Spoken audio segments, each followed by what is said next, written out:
you Okay, so much. Neil is from Dubai. Like he's from Radio 89.1 FM in Dubai, and he's been one of the hosts at IFP. How was the experience? Oh, brilliant. It's been amazing to see so many of you come in from all parts of India, all parts of the world, in fact, and joining us here at IFP. Brilliant speakers, and I'm so sure that you guys would have had a lot of learning experience coming through. Such a fantastic event, and so many like amazing creators and celebrities and all that. Thank you so much, and yeah, it's been Thank you so much. Yeah, I think that's good. Yeah, you can just try talking. Check test levels 1, 2, 3. Awesome, fantastic. I think even I don't need it, but anyway, let's give it a go. Yeah. Okay, we begin. So, my guest today has a fully optimized 120 character LinkedIn headline with 7 rules listed there. I had the opportunity to watch him yesterday emceeing on panels at India Film Project that hosted discussions with the biggest names of the Indian film and creator industry. As I had a chat with him over in an Instagram story, I learned that he used to head one of the biggest Indian radio stations in Dubai. Now that person I want to talk to, and here I am at Grand Hyatt in Mumbai recording a podcast with RJ, TV anchor, radio consultant, and cricket coach and commentator, the man himself, Neeil Ojha. And I'm very happy to have you on this podcast. Thank you so much, Salman. Thank you so much. Pleasure. How are you doing? Very well, buddy. You tell me how things with you. How's Mumbai treating you? It's been a fantastic week. Like I just came like day before yesterday to Mumbai for this event, India Film Project, and I it just opened my eyes like in a completely different way about the city itself. Right. It's so entertainment centric. Oh, yes. Like I was meeting people from across board in the filmmaking space, script writers, cinematographers, editors, and all that. And that's what this festival is all about, right? Bringing them together and all that. It was very interesting and very inspiring. But you have to tell me this because you were actually hosting the panels with the best of the lot in the industry. Like, tell me about that. What is that like? Well, I mean, been on this side of life for last, what 12, 13 years. And it's fun. Believe me, it's you feel that there is some amount of privilege that you get because of the kind of work you are into, and that helps you understand the psyche, the mindset, the approach of everyone who comes there as a panelist, as a guest, as a celebrity to talk about their work, and eventually it's all work for all of us. Yes. So it's being an MC, right? Like there's a crowd with about 500 to 3,000 people on a good session, and there are like subject experts, 4 of them, and there's only one guy who's looking at it from this perspective in the entire hall. Like, what's that like? It feels good. Now that you say this, put it in this way, it feels really good. Because see, I mean, for me, it's work. Yeah. You know, I mean, I know what I have to do. I do my research about the panelists, about the kind of audience that comes through. Even for IFP, I actually went through, and thanks to the digital media today, everything is documented. Your digital footprints are literally everywhere. So I had the opportunity to go ahead and check out, the season 8, season 7, and that's exactly what I do when I'm emceeing a big event or hosting a big event. Go and check what they have done, what kind of audience to expect, what kind of questions to expect, who are the panelists, what have been their kind of works. So it eases you into what could have been a challenging possibility, but when you're well prepared, half of the job's done. Okay, that's excellent. Like even coming into something like this, which is full of spontaneity, still preparation is key. That's what you're saying. Absolutely. I mean, as they say, in the humor industry, that even the best jokes are prepared. They're not spontaneous.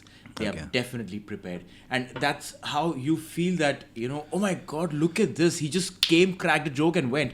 But you don't know how many times he's rehearsed back home. Before few open mics even. A few open mics, getting booed, people not laughing at the jokes. And you go through all of that to come up and crack that one fantastic joke. So, preparation is a must for everything. Yes, and as you're saying, like it's work, and I could see that as well. I was at the Hall of Passion. No, which was that? Inspire, where you were hosting, right? It did feel like work because I could see some of the challenges, guests getting delayed and crowd different types of sentiments among the Oh, yeah. crowd, and you were dealing with that in a very unique, very interesting way. And like so many people, I even saw like people complimenting it and all that through the day. So tell me about like an example of what that situation is like.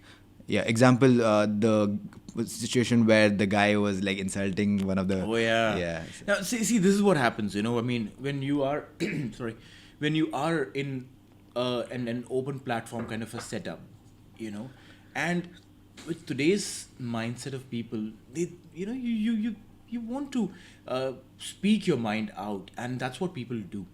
So, like the instance that you're talking about yesterday, sorry, this guy who walked in late, and he was kind of unaware of what was happening. He just walked in the hall, and as an MC, you want to, you know, pick up on someone and have a conversation with that'll enable the crowd to be engaged.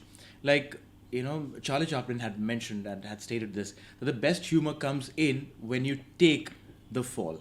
Okay. All right. So when you take a joke upon yourself, that's when the biggest laughter comes in. Now, more often than not, you know, it is difficult. It's not as easy as it goes. Sorry. So you have to create some kind of a setup where you will create laughters for the audience, how to keep them engaged, how to keep them occupied. And it's, you know, I'm not a stand-up comedian, so I can't come up and crack jokes to, you know, make people laugh. What I can do is engage them and entertain them with my interactions, because that's my forte. Okay. So I picked up on that guy, called him up on stage, because I was asking this question that, who is not on social media? And this Yeah. guy put his hand up and said, hey, I'm not. Yeah. Now, that's kind of unbelievable in this time and age for a youngster who's about 20 to 23 years old. And he is not on social media. So I picked him up, called him on stage. And that was the moment when I knew that it's going to be an interesting conversation. Okay. Because he was rigid. He was not willing to talk. Yeah. Yeah, and he was like, no, I don't like it. I hate it. Huh. I was on Facebook and I shut it 2 years back. So Yeah. 2017 on, he's not on any social media. Now, I remember this. Why? Because he was unique. Huh. I don't remember anyone else, because you are part of the lot. Yeah. And that's how you do it. You pick up the unique ones. You pick up the ones that are different. And when I say different, not different in a bad way, but different in a good way. Now, while the conversation was happening with him and people was astonished, just as I was, and I sent him back with the promise that we'll ensure that, you know, we'll have his Instagram handle created Yeah. by the end of the day. There was this guy who, while I was taking suggestions from the Audience. people over there, Yeah. there was this one guy who ended up using an abusive word for the Instagram handle. Yeah.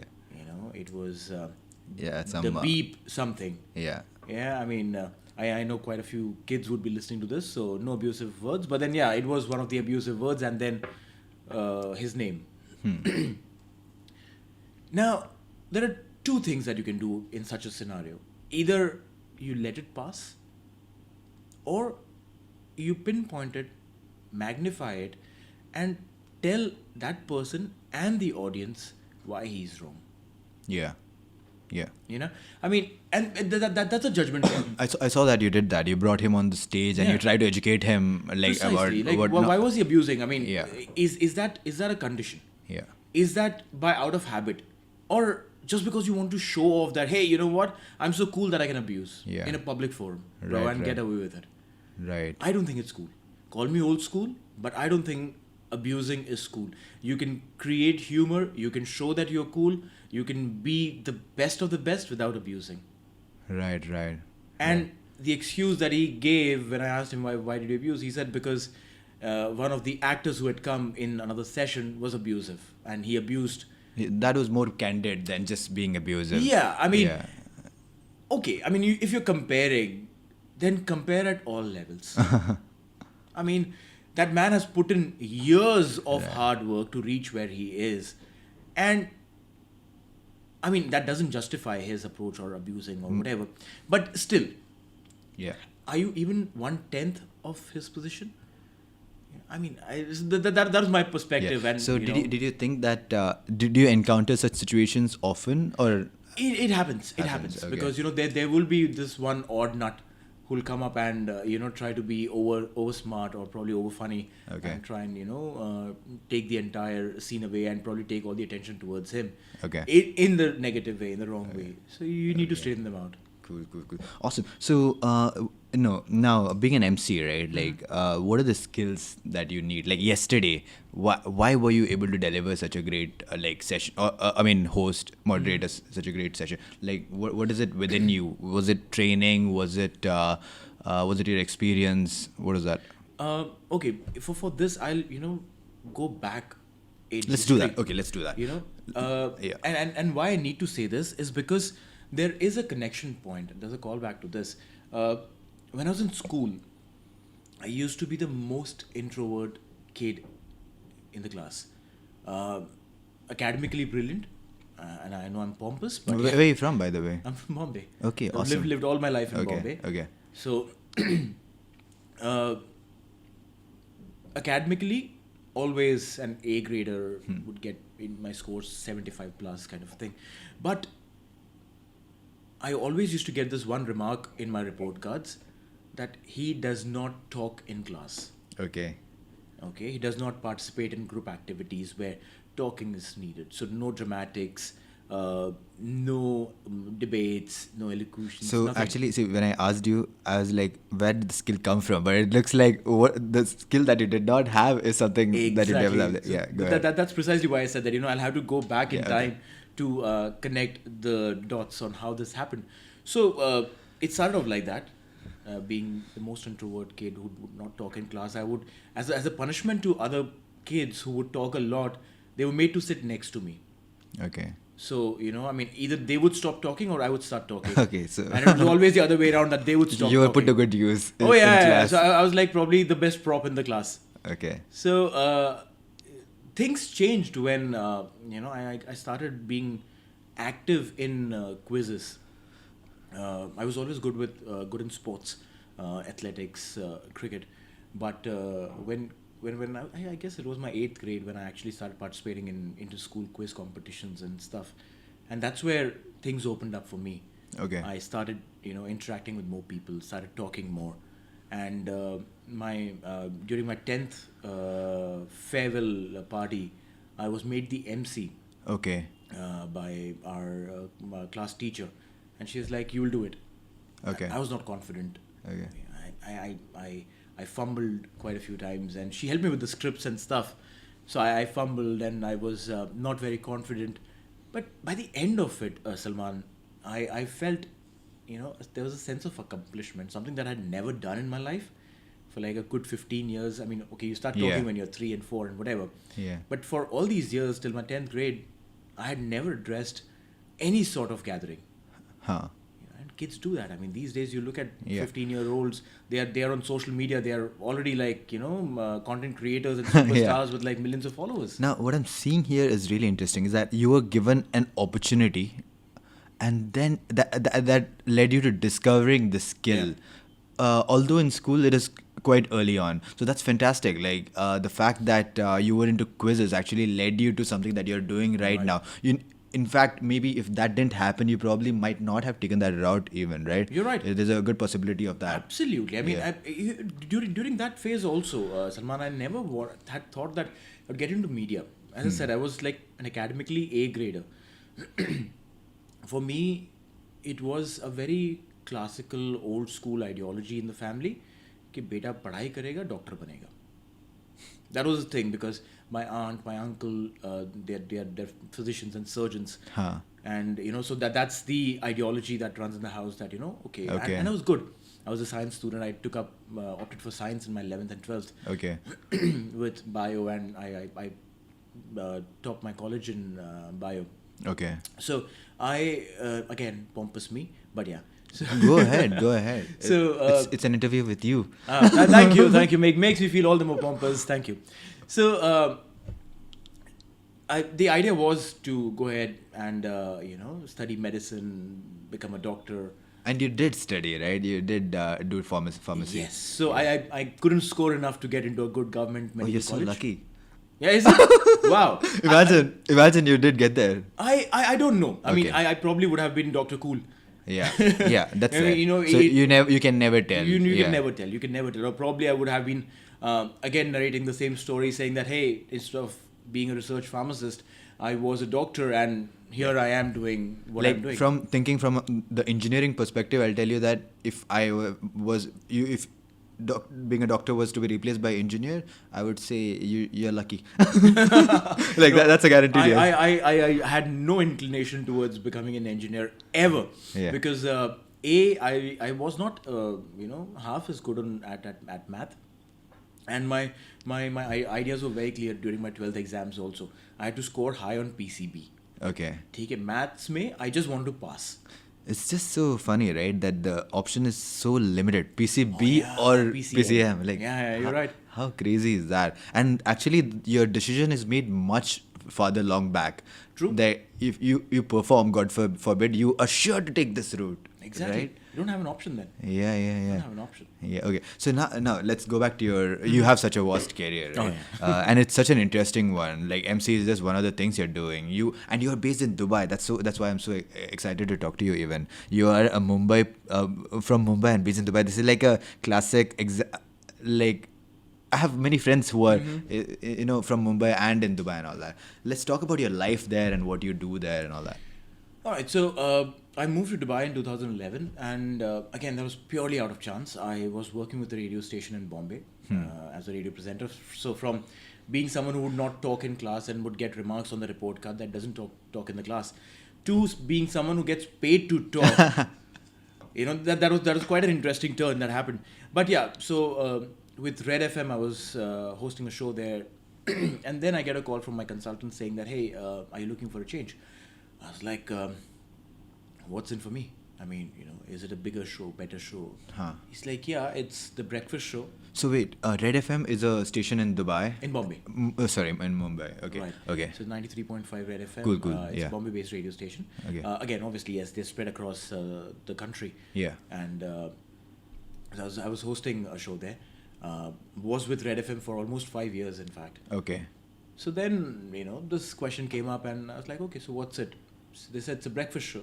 Breakfast show, obviously, as the biggest show, the most popular show on radio globally. It's a breakfast show, and it's in Dubai. Huh. All right, sounds good. No, when you heard Dubai, like, what is your impression? Because people have such different... Money. Okay. So simple as that. I mean, Straightforward. absolutely. I mean, there was no fascination of, going to a new country and living there and all. Money. It was money. Straightforward. The objective was very clear. Okay. That, the currency difference there at that point in time was, a dirham was 11 rupees 20 paise. Oh, that is way long back. Way long, 2011. Okay. 11 rupees 20, and now it's 19 and a half to the dirham. So, so from that perspective, my increment invariably has happened. Okay. When you talk about... So you saw the rupee. opportunity right there. Absolutely. I was like, okay, good money. Obviously, we had, a series of interviews and conversations and all. Not interviews, basically conversations, because they'd heard me and they liked my work and they wanted me to be with them. And so I saw that opportunity, and, when we spoke about money and the money was good, Okay. like, okay, let's take the plunge, let's explore, make some money and come back to Mumbai. I've always lived with my parents, Okay. So, and a typical Bombay boy who's been with his parents, has never paid rents, has never cooked, had to start a new chapter in his life somewhere in mid of his career Okay. to go and, set up... How old were you at this point? Good question. I was 23. Okay. Yeah, I guess. Okay. Quite early on. In Yeah, career. but then see again, by that time I had already moved into that was my third part of my career. Okay. I started off as a research pharmacist. I was doing my research in medicine. Yeah. Okay. So did my research in medicine. That right? was in Mumbai. That was in Mumbai. Okay. Okay. And there were a couple of products that have come out that I worked on and are available in the market today. Metformin hydrochloride sustained release is one of the projects that I researched upon. I think that's an important, like, in the medical space. Big research. Yeah. Because see, this research was based on something that I knew was happening in the house. My grandmom was diabetic, and she Okay. would take 3 tablets in a day Yeah. of metformin hydrochloride. if you'd skip one dose, her blood sugar levels would fluctuate. Huh. So we were working on sustained release formulations, which basically have one tablet that gives you the dosage release through the day. Okay. So you don't have to take it thrice a day or twice a day or whatever. So we worked on this formulation that, hey, diabetic patients can just take one tablet in a day and that'll take care of their blood sugar levels throughout the 24 hours. Okay. And that was my, that was the research that I worked upon. Okay. And, So, also tell me about this transition from a research in pharmacy to radio within Mumbai itself, right? How did that happen? Again, that's not a straight route. As they say, wherever you want to reach, it looks like from point A to point B, but from reaching to point A to point B, you have to go from point A point A point B, Yeah. A point C, A point F, A point G. But to but reach in B. terms of your own thinking and mindset, I'm sure it's very demanding on your thought process. Should I do it? Should I not? Yeah. Was it? Or It was. So I was doing my research and we worked for 2 years on my research. It was out in the market, and once it was there, I was like, listen, enough. I didn't find myself being limited to the four walls of the research unit with a few machines there and a lot of pharmacopoeias. So it was something that I found very limiting, and Yeah. I wanted to do something creative. yeah. So went on to study mass comm, did my majors in advertising, and after that went on to work with an ad agency. Okay. So ad agency was your this one. It was point A, between A and B. Yeah, it is my favorite industry. Like the Oh, ad yes. agency, I think that just opens up your potential to in so many ways. It sure does. Yeah. And for me, luckily, I worked with some really good brands. Disney Channel's launch in India was happening at the same time when I was in the advertising industry, and worked on the entire BTL campaign for them. Okay. Also, Astha channel, the channel of all Babajis, where they come and give, gyan on godliness and goodliness. They were launching their channel in the US, so we did Okay. their entire BTL campaign for them, and then quite a few other projects that I worked upon during my. So you got in the tenure. media space, and okay, cool. Let's go back to Dubai. So you got this opportunity, and you're entering a new city. Right. And how has that been? And what is the first role over there? So I joined them as a breakfast jock. The morning show was a 4-hour show, 6 to 10 in the morning. We had to reach the studios at 5. Till 10, you are on your show. And post 10, you do your post-show prep and work and whatever, interviews and stuff you have to do for the next day's planning. Do all of that, finish it. I would be done by 12 noon. Yeah. And then I had the whole day to myself. Okay. And when you have so much time on your hand, with literally no friends, no relatives, no one that you know in a new city, what do? You go about exploring the city. Yeah. And that's exactly what I did. I was lucky enough to, be on that slot. And in a city like Dubai, a place like Dubai, where there are so many things to Exactly. explore. So much to explore. And right now, it's insane. It's insane. So I Yeah. was out and about every day. Yeah. I wouldn't drive, obviously, because getting a driving license is a challenge. Right. So it's not as easy for It's all 10,000 our listeners. dirhams. So Oh yeah, you bet. It's not as Really. easy as people think. Yeah. Getting a driving license in Dubai is extremely difficult, and there's a good reason why it's difficult, because you have to follow the rules. there. There's such technique to driving over there. Absolutely. Yeah. And yeah. then people drive brilliantly. So, so I didn't have a license. I used to cab it up every day, spend from my pocket. I've spent crazily on the cab rides, but then made friends, got my introductions done with the cricketing fraternity, because I was playing cricket here in Bombay. I had to get back to cricket also. So I'd carried my kit back from Bombay to Dubai, by the way. Okay. As a part of my first luggage, I had carried my kit back, because I knew Okay. that I would find some place to go and play cricket. So found people who would play cricket, like-minded teams, joined a club, quit that, joined another club, and played with them for a year. And then, while I was still doing my radio, is when there was an announcement for a coaching course that happened. Okay. I went on to apply for that, cleared my entrances, got through, did my level 1 in cricket coaching from ICC.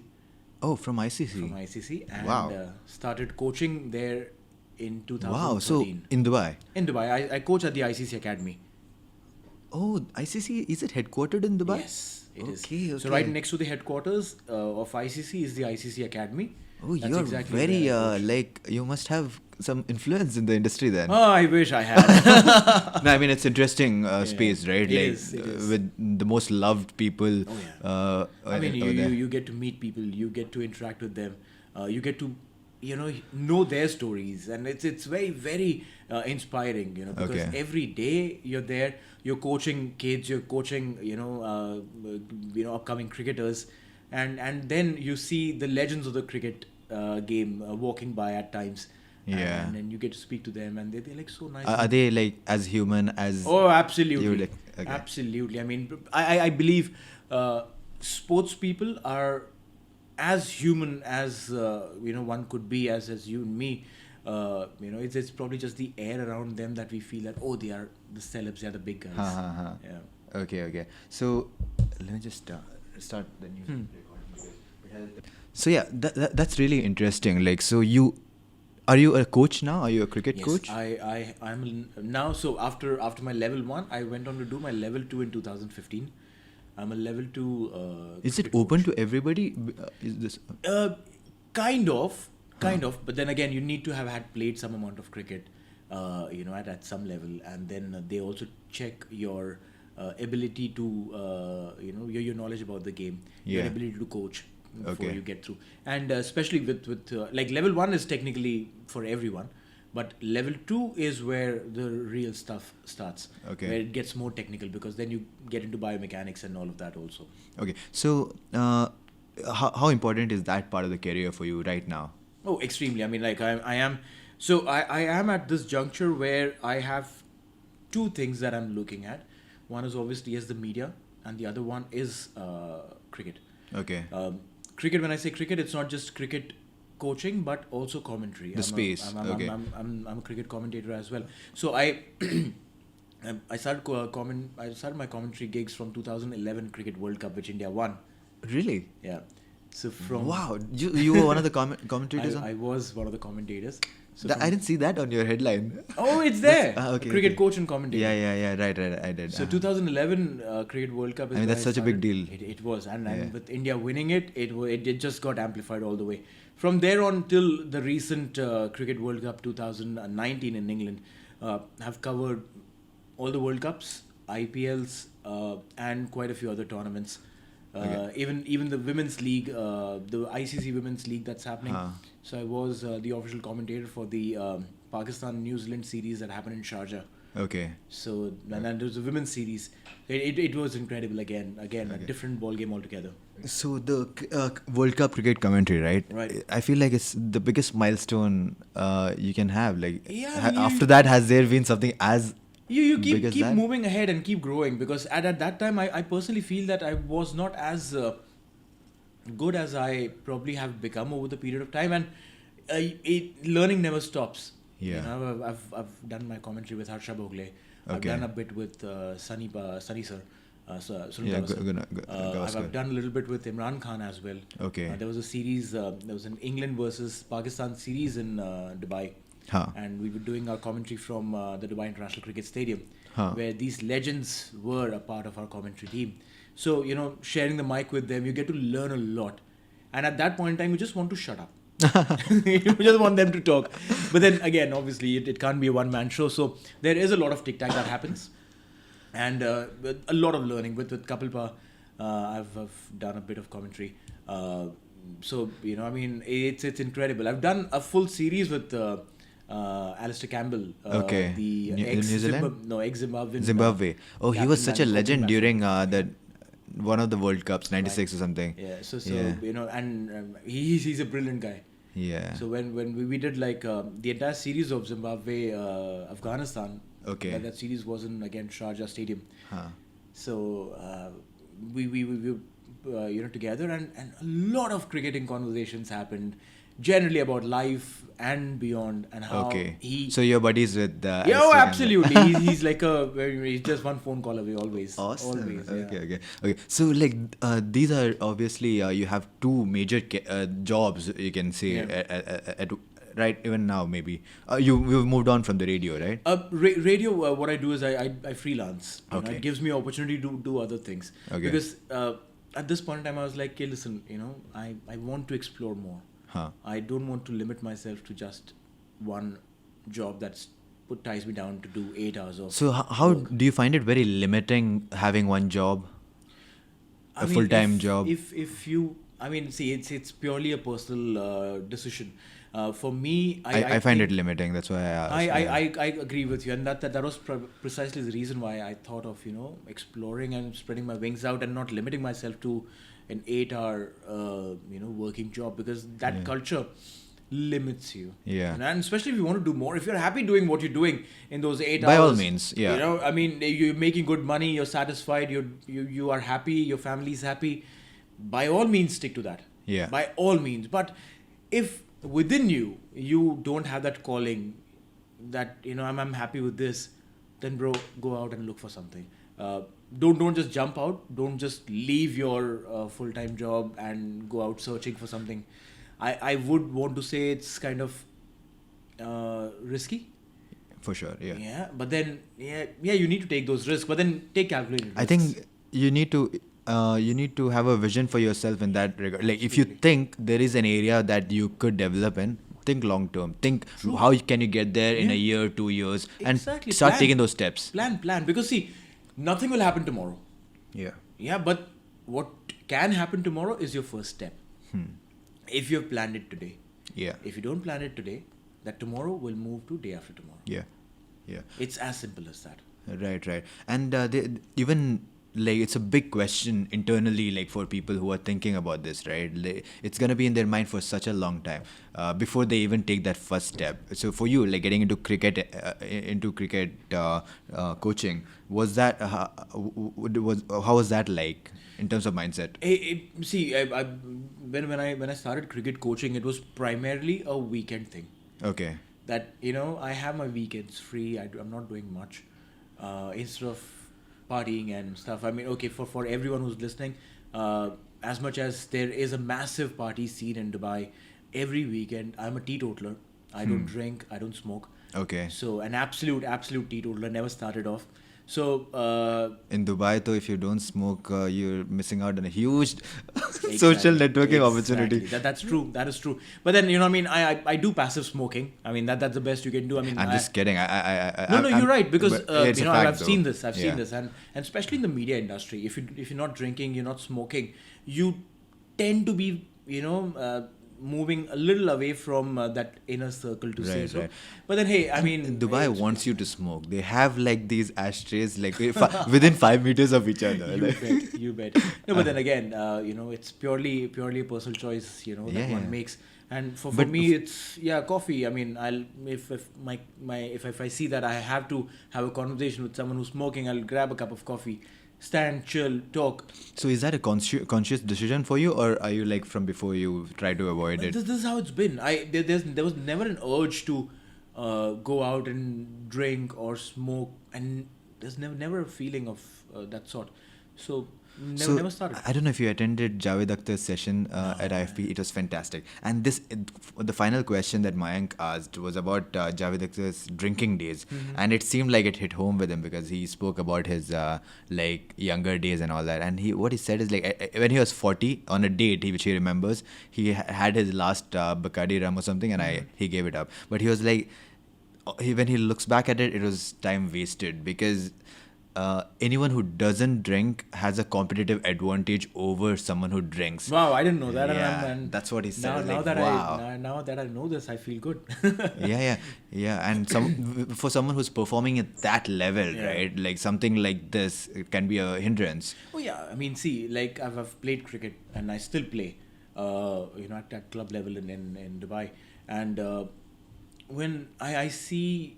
And I'm not saying that I'm extremely fit or something. I try and stay within my weight limits. I try and I eat clean most of the times.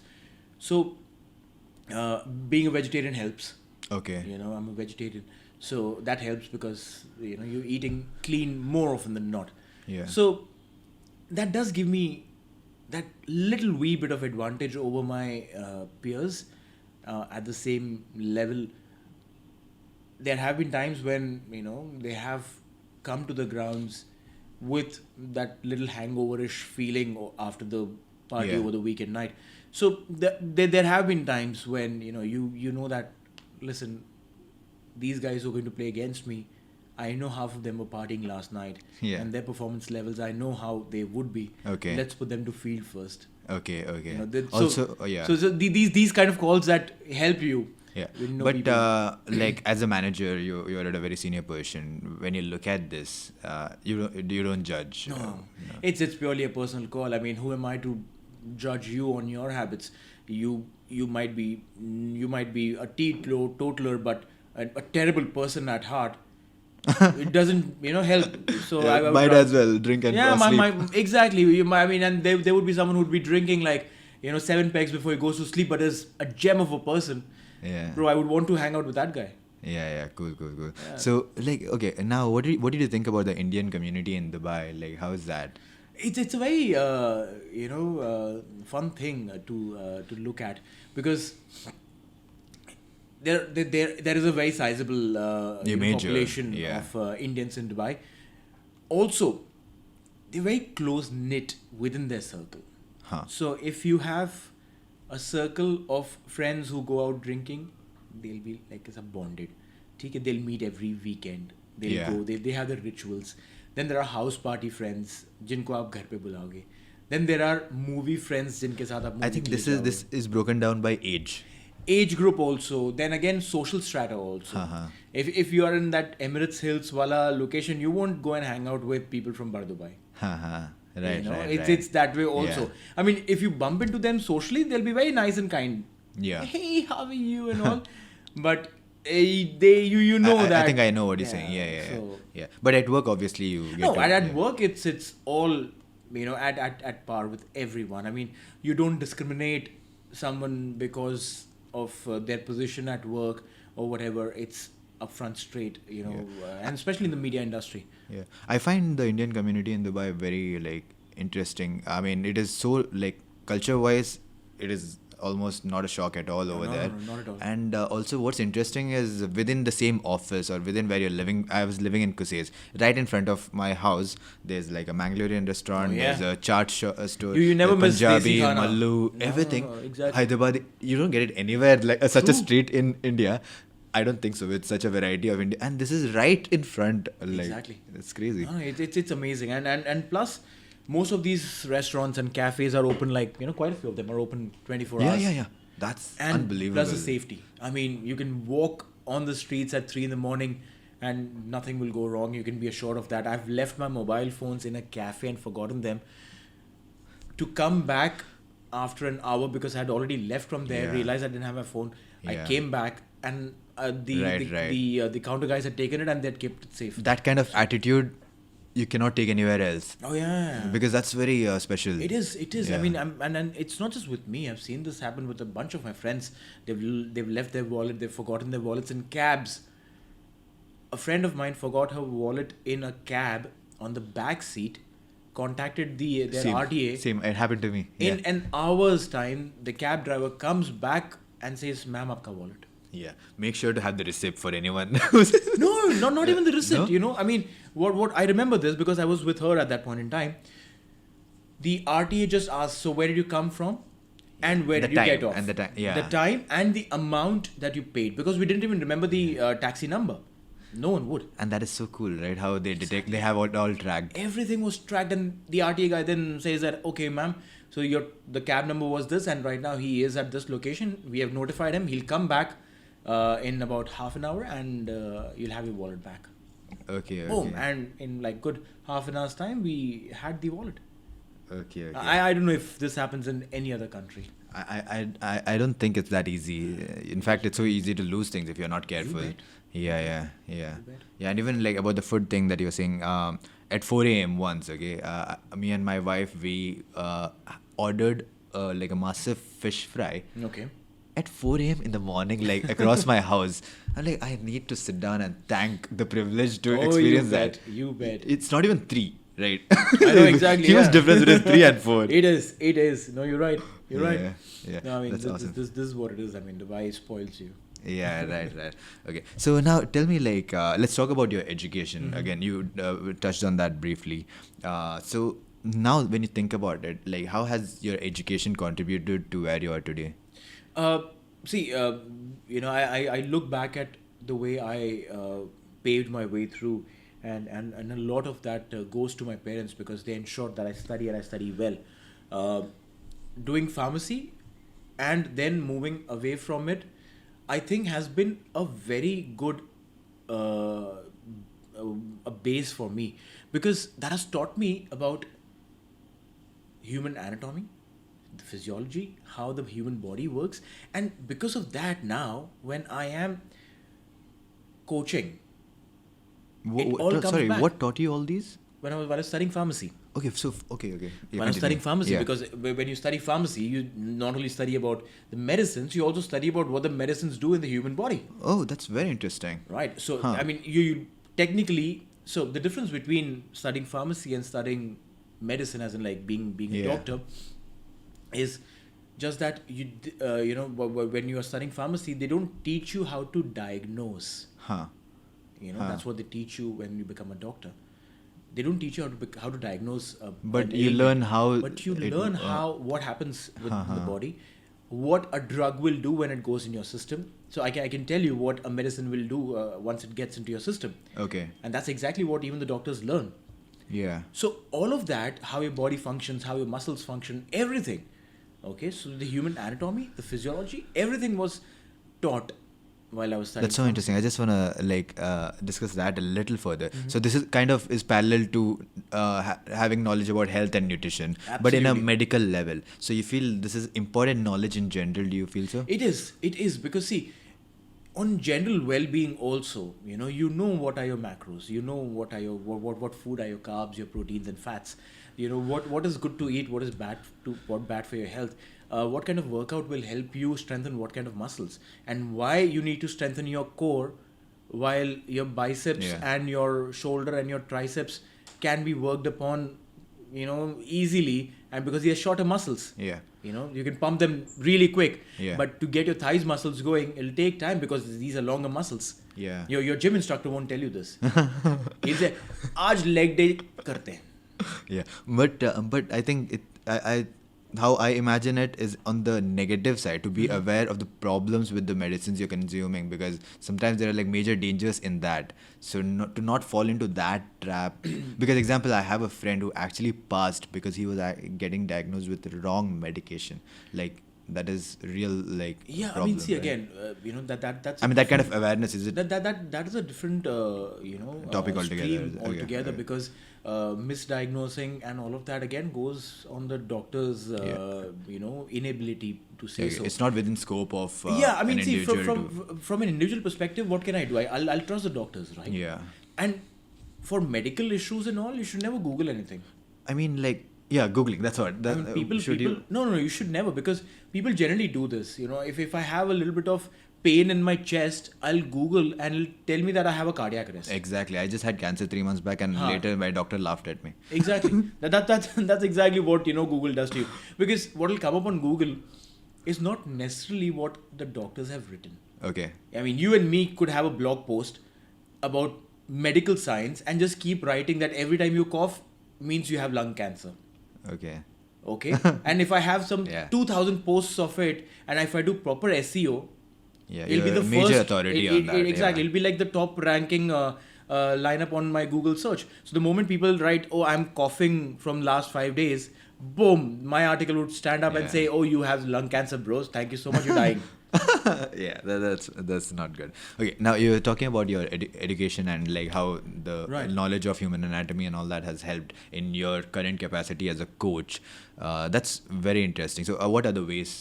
See, so, I mean, again, when we were studying biomechanics and all, it was difficult for other people to understand, how and why this muscle and how this muscle group is, like when you're bowling, hypothetically, when you're coming to bowl, how your back muscles get strained, how your hamstring gets strained, and that is all because of the overcompensation of some other body part. Huh. You know, Okay. so now all of these things, probably I feel so because of my background in pharmacy and science and all. It's kind of easy for me to understand and comprehend and probably teach and explain when while others have taken time. I've experienced Yeah. that, and then after that I've also studied mass comm, Okay. and during that understood a lot about the media When did you industry. study mass comm? After I've stopped doing my research. Oh, okay. So you went through that whole phase of studying again Yeah, as well. yeah, we went through to study. Why? It was needed? Yeah, as I said, that I wanted to do something crazy creative, and my formal education was all about science, medicine, Yeah, yeah. pharmacy. So I was like, how about educating myself, So it was strategic. so that you know what you're getting into. So I studied again, and I see no reason why people should not study about anything they want to do. Like currently, also I'm studying. Huh. Right? I mean, we were talking a while back about my certification in strength and conditioning coaching. Yes. So I am currently studying that. I'm doing it from an Australian institute called ASCA, that's Australian Strength and Conditioning Association. So studying is a continuous process. You're learning. 37 years old. Yeah. And is it like, what kind of studying is it? Is it you have to read and write exams? Oh and yeah, all that? yeah. Okay. I mean, I have to do an entrance exam before I go That's for my so course. cool. That is inspiring. I love that message, that always be yeah. flexible to your And studying. you see, you're never too old to study. Okay. You get old. In fact, I was at a panel the other day, and I heard one of the young content creator stating that they were talking about memes and how memes Memes pe charcha. pe charcha, Yeah. and how Varun, memes, he has a podcast. right, yeah. So how memes are being used in pop culture by the brands to promote their identity and stuff. One of the panelists ended up saying that it's kind of difficult for some of the brands to accept our ideas because their brand managers are old. They're like 35, 40. And I was like, I mean, is 35, 40 and is that an old age group? Because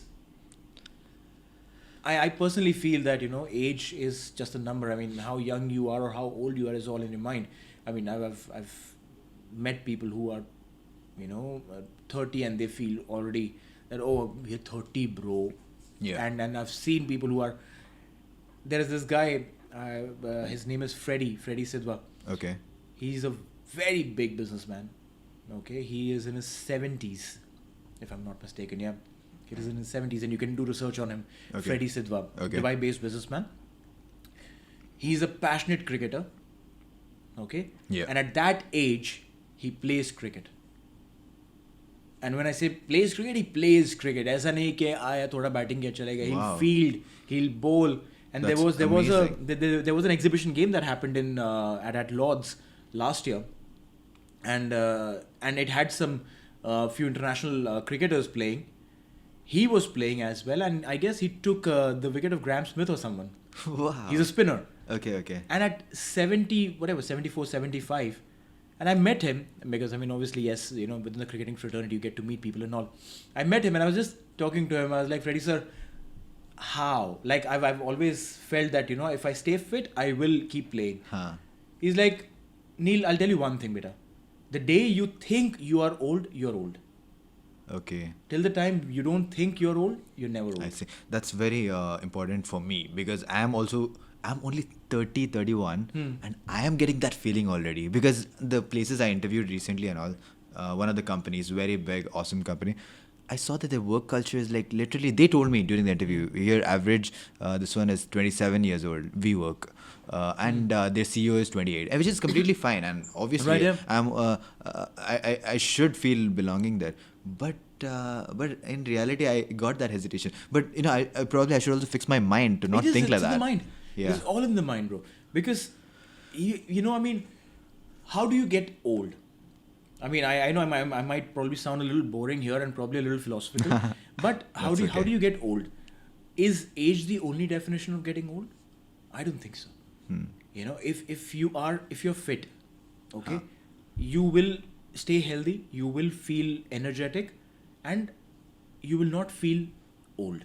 Yeah. Be in the mind. If you're happy, if you love what you're doing, if you don't think that, hey, the clock is ticking and I'm moving ahead with time and I'm getting older, you will stay in that mind frame of being the happy age that you are in, and that'll help you stay forever young. I love that. That is such a key. I see an Instagram post right there. No, like you said, health and happiness is kind of, it can help. They are tools They're tools. for fixing your own impression about growing old or things like that. Important message, yeah. Okay, classic example, why there are these things like Botox and all of these things Yeah. that have come through to make you look younger. Yeah. In fact, cryo where I work, our entire tagline is "Stay young." Stay young, exactly. So Where I used to work, why I does mean. why does one want to stay young? To look good, to stay. So how do you look good? I mean, looking good is purely, is as a perception, Yeah. right? But when you look at good looking people, and I'm not trying to body shame or anything, but this is purely from someone who lives a healthy life. I Yeah. say it's not about getting those muscles and six pack abs. It's just about staying fit.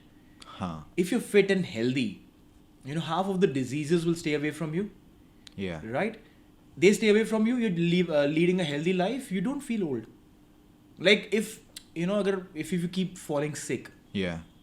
what do people generally say? अरे बुड्ढा हो गया यार, बीमार होता. Huh.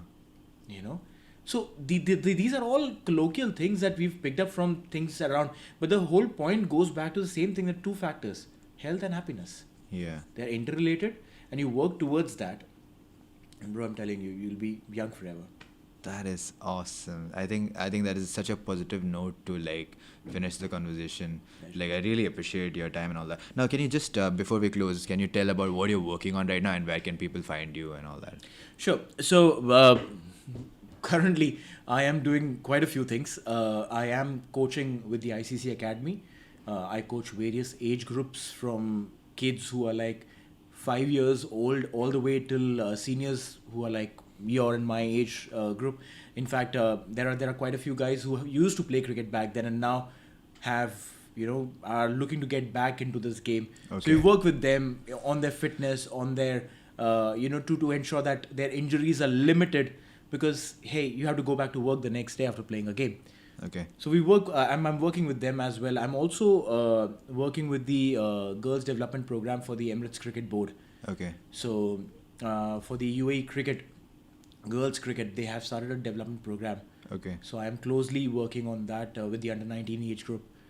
So that'll be like the feeder camp for the senior team members. Okay.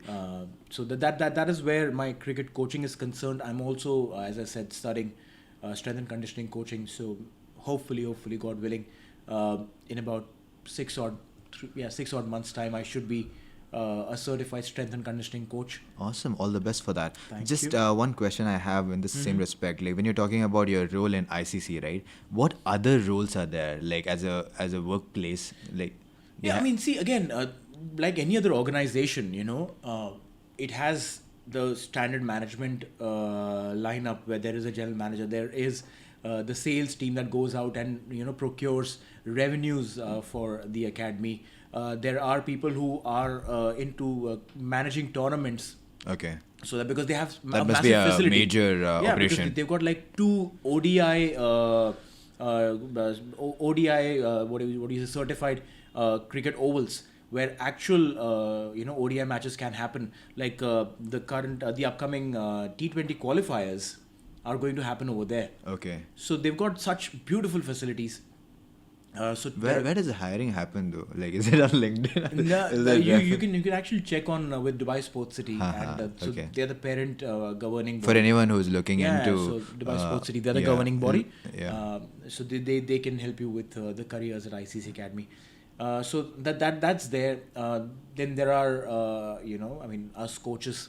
I think they can also reach out to you, like Oh yeah, absolutely. for Absolutely. information I mean, and all I'll that. be more Yeah. than happy to help anyone who wants to reach out. Okay. Apart from that, I freelance as a cricket commentator, depending on as and when it's required for the tournaments. I do a lot of voicing work, so voiceover artists, again freelancing. radio freelancing, television Okay, freelancing. okay. So, I mean, a lot of work. And then luckily for me, my work takes me places.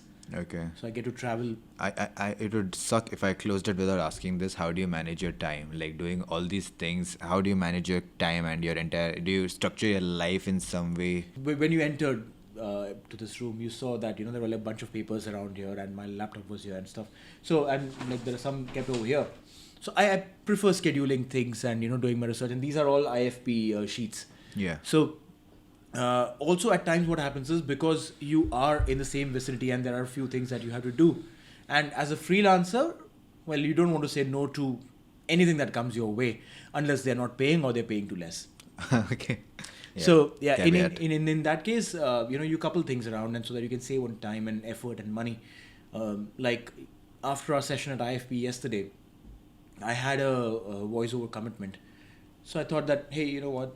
This voiceover commitment is in Bandra. I am in Bandra.